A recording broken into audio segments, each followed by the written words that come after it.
Alright, so this is a test. First time riding, especially with this camera angle, and to see the sound of the microphone.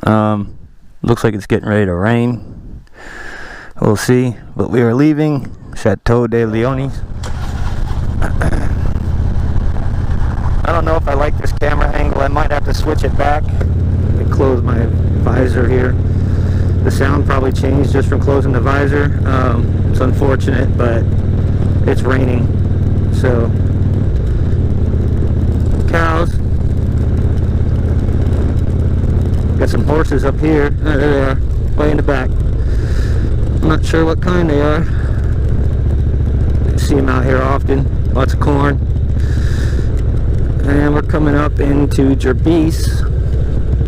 Gerbese is actually the town that I live in, but I live in a suburb or a sub-portion of Gerbese called Urbo at some point. Now, if we go up here to the right, this is Gerbese. There's a big old church here. There's churches everywhere. But see, these cars don't have to yield to the right because they're on a priority road. So there's actually a sign over there, a white diamond sign with a little orange diamond in the middle. That means you're on a priority road. So you do not have to yield to the right if you're on a priority road. Alright. There is the Gerbese train station. Will take you anywhere in Europe. Fairly cheap.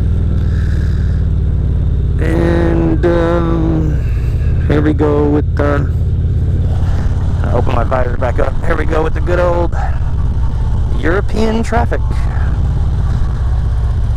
God, man, I really wish my camera had a better angle. This sucks. This Italian restaurant right here is really good. Dolce Italia is really good. I've eaten there a few times. Sometimes I order from them when I'm at work. There's a Delhaize grocery store right up here on the left. Delhaize is Food Lion, actually. It's a Food Lion owned brand. They have the same logo and everything. You can't see it. They're building a new location. Now, right up here on the left, a few days ago, there was a massive explosion. This entire house blew up. It was a gas explosion. It was apparent suicide, but it blew the windows out of this bank right here. But look at this shit. Look at that. The whole fucking house is gone. Legit.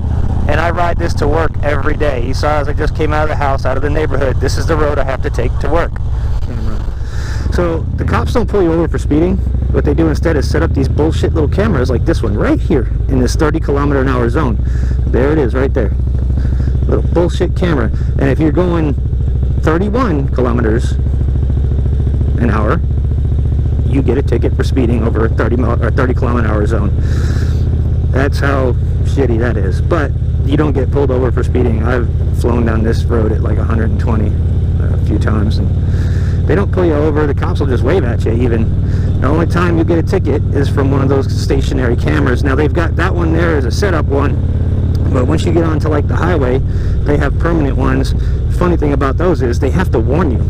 So literally about a half a kilometer, so I'm going to say about 500 meters in advance, there's a sign that says radar. Like, it literally tells you there's a radar coming up, hit the brakes. So they try to give you every opportunity to slow down.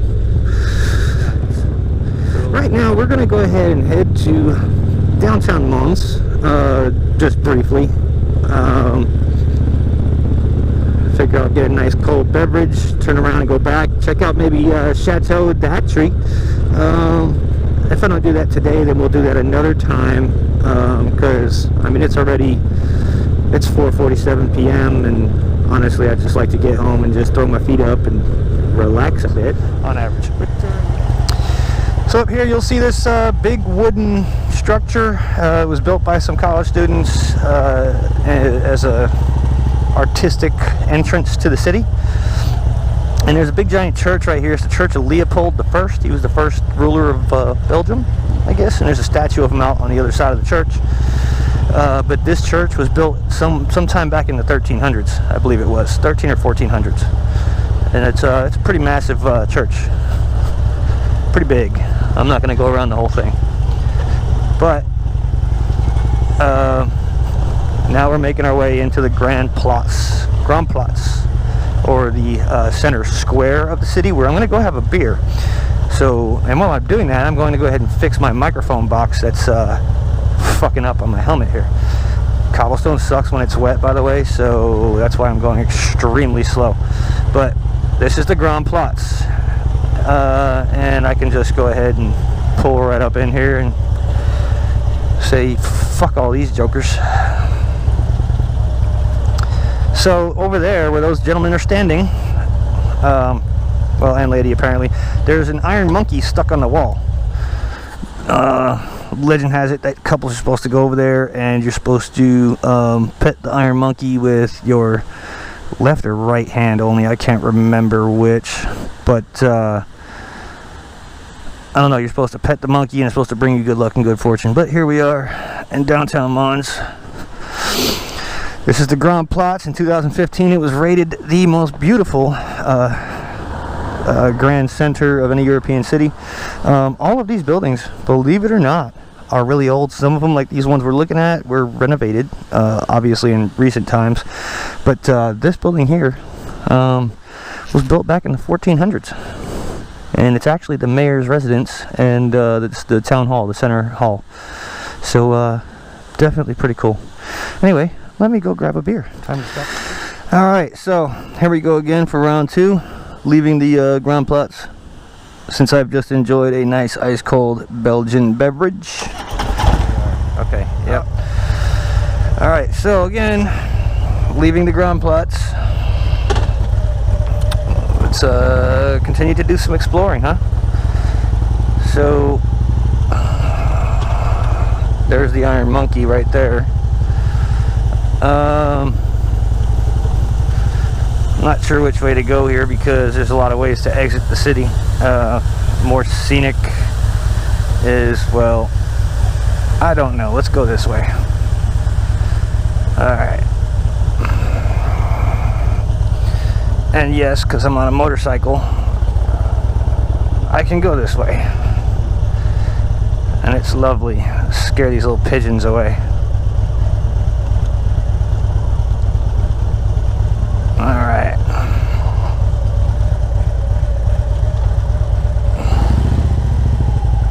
You gonna walk in the road? What are you gonna do? Alright.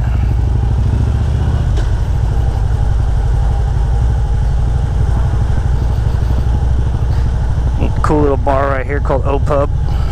I like that bar. There's another little center square, kind of like a ghetto version right here.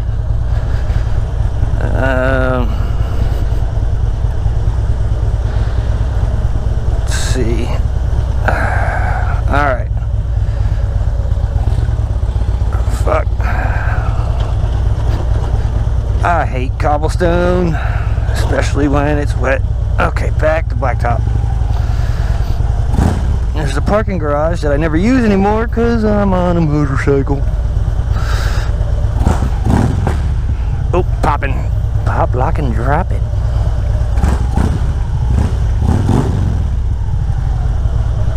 Why are you going so slow? Alright. I don't know if you can see that, but there's a face mask on that statue. Alright. Cool.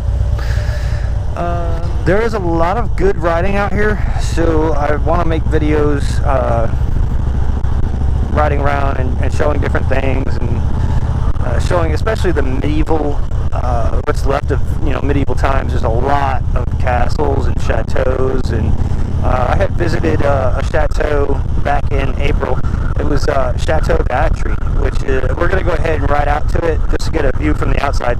But I went ahead and did the tour, and it was really cool because it turned out that this particular chateau, it's less than 3 kilometers from Chevreuse Air Base, which is where I was living in the barracks at the time, and so I was there. And from my front door to the chateau was less than 3 kilometers.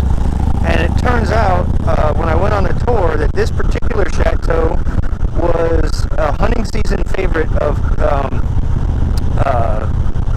the French queen who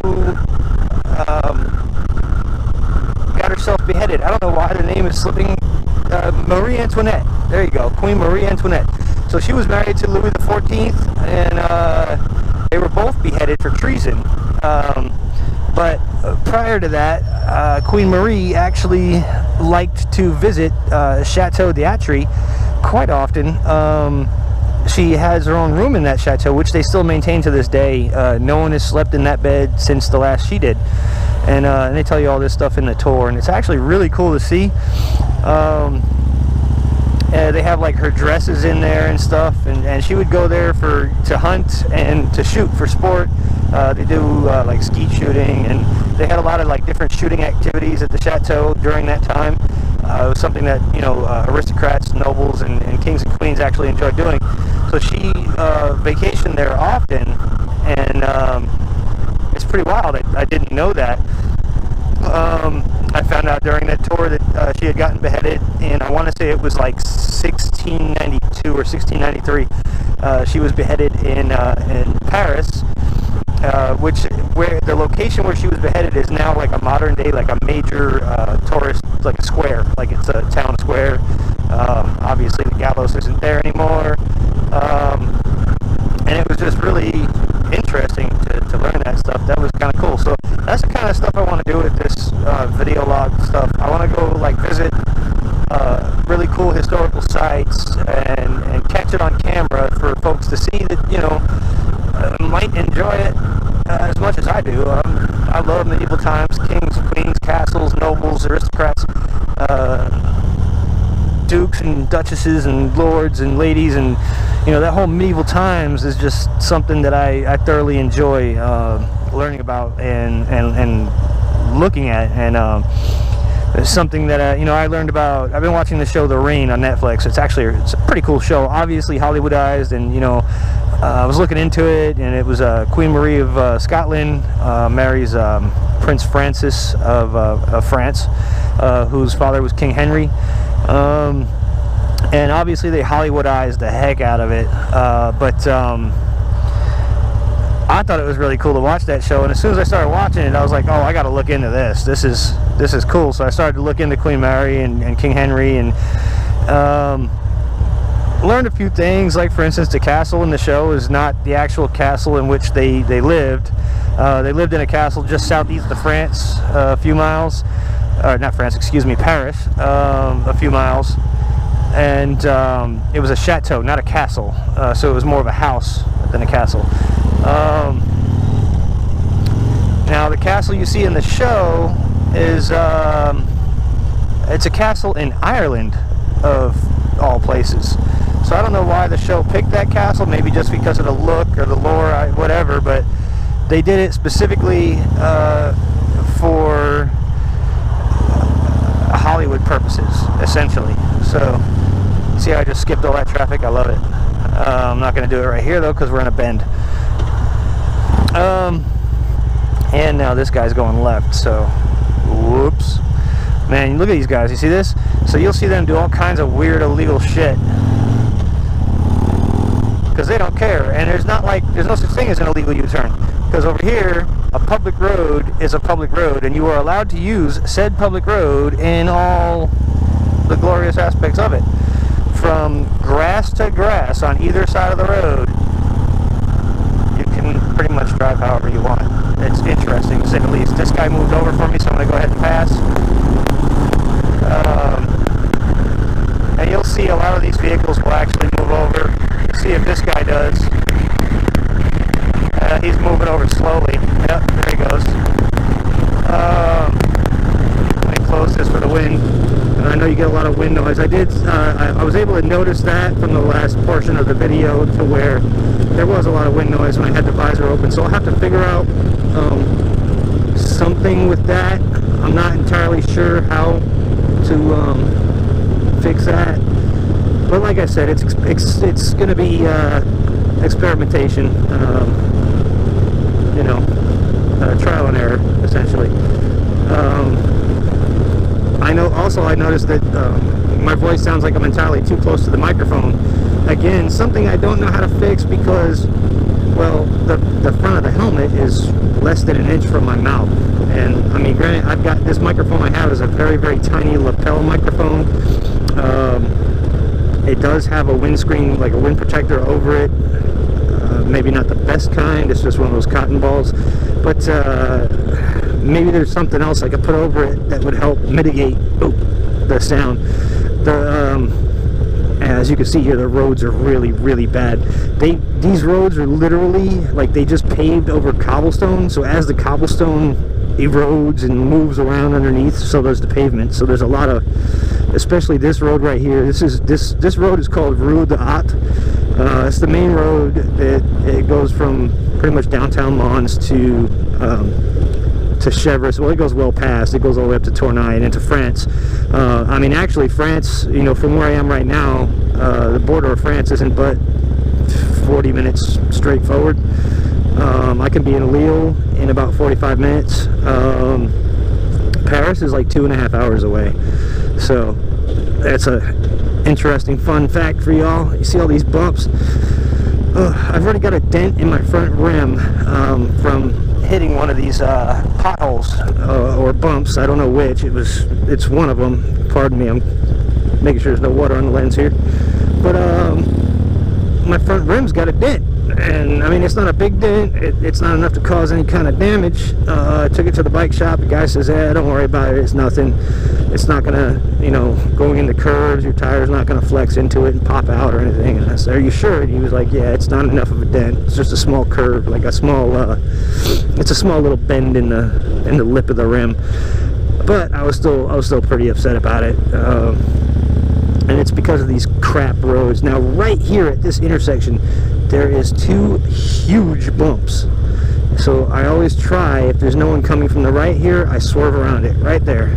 There it is. And they don't look big on camera, but I'll tell you what, you hit those things on a friggin' motorcycle, you go airborne. And I think those are they might be what actually caused the dent in the rim, honestly. Let's see if this damn speed trap is still set up. Is it? Yep. There it is.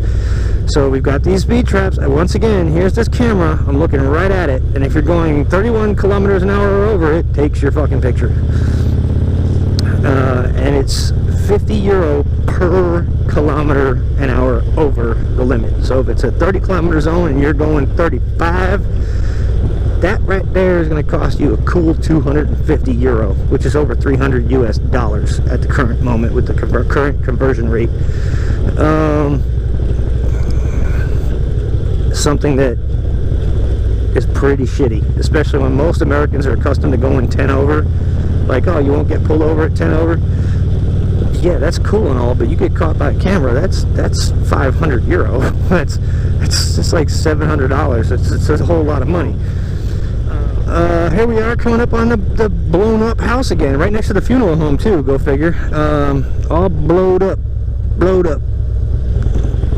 That was, what day was that? I want to say it was Saturday, well, no.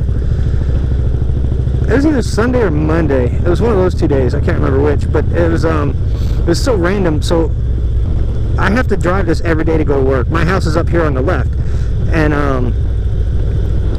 I was getting ready for work, and I had planned I was actually going to leave early because I wanted to go on Shape first and check my mail. And I was going to leave my house. It was like 4:15ish, and I was like, oh, I'm going to leave my house.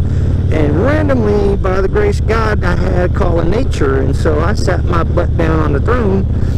And as I was sitting down on that throne, about 6 minutes in or so, all of a sudden there was a big, massive blast, and my whole house shook. Now, I didn't think nothing of it. Honestly, I really didn't. I was like, oh, that's weird. And the reason why I didn't think nothing of it, even being here in Europe, was because that particular day was tanks in town. So they do this thing in Mons where they have all these like enthusiasts and stuff. They own World War II battle tanks and you know, old U.S. Army Jeeps and Deuce and a Halfs and trucks and all this other stuff, motorcycles.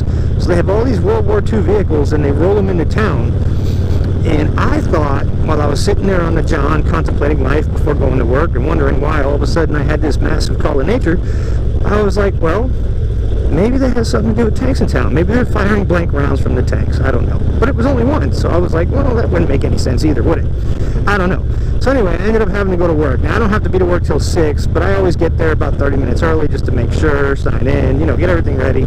and get ready for shift. So there I was on my way to work, just turned right out of the neighborhood, and the police are there, and they have the road blocked off, and I had to take a 25-minute detour to get around to get to work, and I was almost late for work, even though I had still left somewhat early.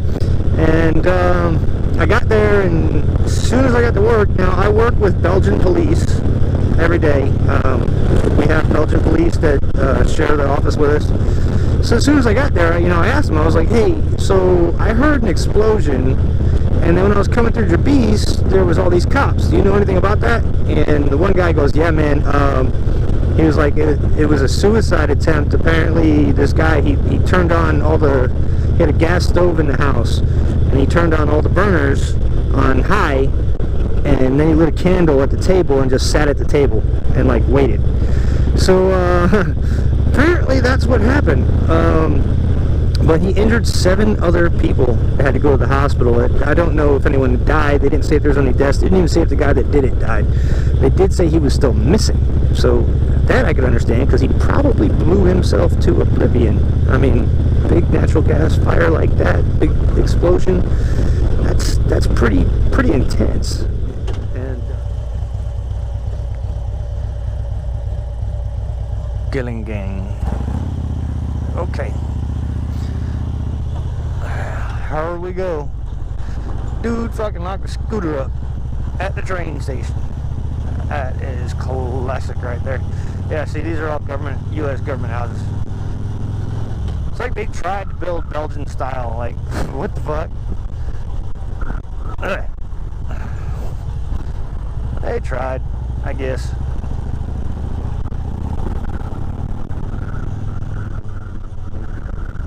We are almost to the chateau. It is about half a kilometer down the road here, but the speed limit is so slow, and there's lots of speed bumps, and I got this big dummy in front of me. 30K is something like, I think 19 miles an hour, something like that. Good gosh. And of course you got all these little one-way arrows like this right here, so the road turns into a one-laner. And so you have to take turns going. Excuse me, got an itch. Sorry. Smashed bug guts next to my eyeball made me itch. And here's the chateau. I'm going to go ahead and turn in the parking lot so I can turn around and get a good view of it. There it is. Apparently it's open. Oh, because this is the parking lot where you park for tours. So I did the tour of this chateau already once. It is still a personal home. The family does live inside. This is what I was saying earlier, where Queen Marie Antoinette frequented it back in the day. And they've got a lot of property in the back there. There's like a castle set up. It used to be a castle apparently, and they tore the castle down and built the house. But there's still like remnants of the castle, and the gardens are amazing. It's an absolutely beautiful house. I've been inside of it. It is just beautiful. It's just amazing. Really cool to check out. But that was built sometime, I think they said it was in the 1400s, I want to say is when it was built, but it wasn't until I think the 15 or 1600s. I don't know what year, I can't remember off the top of my head, but that was when Queen Marie used to frequent there. But yeah, as you can see, that's just a mere 3 kilometers from Chev's Air Base. Just that big old beautiful mansion right there. It is actually really gorgeous. I've got pictures up on my Facebook from when I went. Damn cobblestone. There we go. Oh, look, the Frederick. Woo woo. Alright.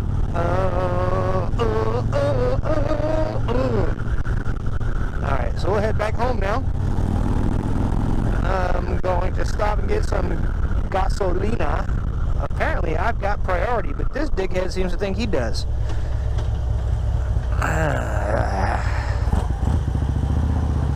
Damn Belgian drivers.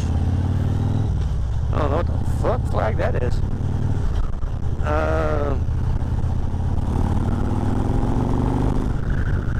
Oh, another train. Look at that.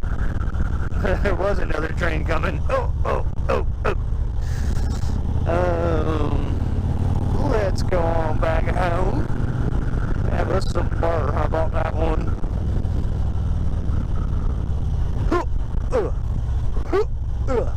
Man, I love that back end with these Super Shocks. It is so soft. The front end is what sucks. Alright, we're gonna get some gasolina. Oh boy, I gotta pee. There's an old farmhouse right there. How'd you like to live in that thing? That whole big thing right there is all one house. These old ass walls, and you'll see some old stuff right up here as we come up to the house. But yeah. So, alright. There's always freaking dirt on the road and stuff here. You gotta be careful because you never know. There's another farmhouse right there, super old. Random European dude walking down the street. Oh, I did it, did he do? Alright. Obviously, I'm feeling some type of way talking to myself this whole time. It's been like an hour and a half and I'm talking to myself. See, this guy's doing the actual speed limit, which is 30K, and I most certainly was not.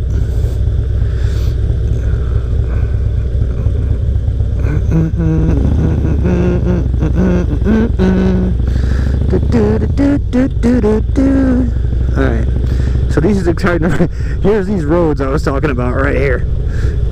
Oh, see, there's a car coming. He takes up the whole damn road. I'm on a bike and I still gotta, like, swerve. So these roads are tiny.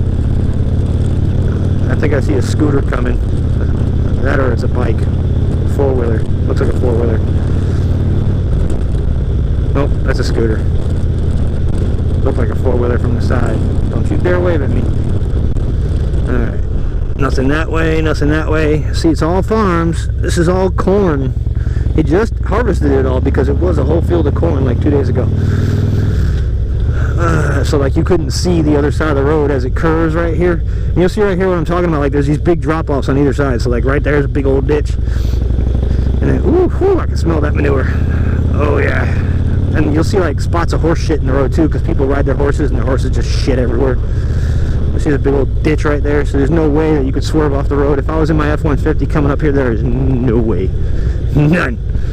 I would be like, I would have to stop and just wait and just like figure out what to do. Yeah, he harvested this whole field too because this was full yesterday. Alright, farmhouse. Almost home, almost home. And go! See, there's corn. What?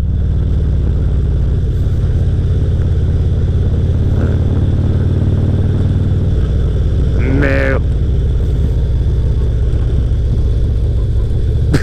A whole field of them. My house is literally like 500 feet from here, so I smell that shit all day long. You can almost see my house from here. It's right there back in them woods. I only harvested this entire field too. See another ditch right there? Fun times. It's these little bitty roads can be a bit much. Alrighty, we are home. A la Chateau de Leone. Tick, tick, tick, tick, tick, tick. Boom. How about that?